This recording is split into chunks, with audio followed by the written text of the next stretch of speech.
बिस्मिल्लाहिर्रहमानिर्रहीम। आज के इस वीडियो में मैं वक्त की अहमियत इस टॉपिक पर कुछ लाइनें लिखने वाली हूँ, साथ में पढ़ती भी जाऊंगी।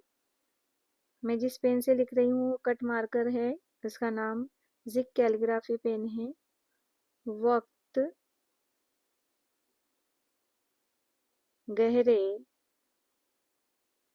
गहरे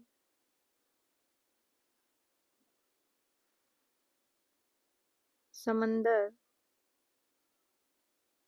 समंदर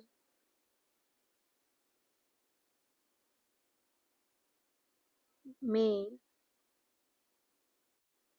गिरा हुआ गिरा हुआ मोती मोती है।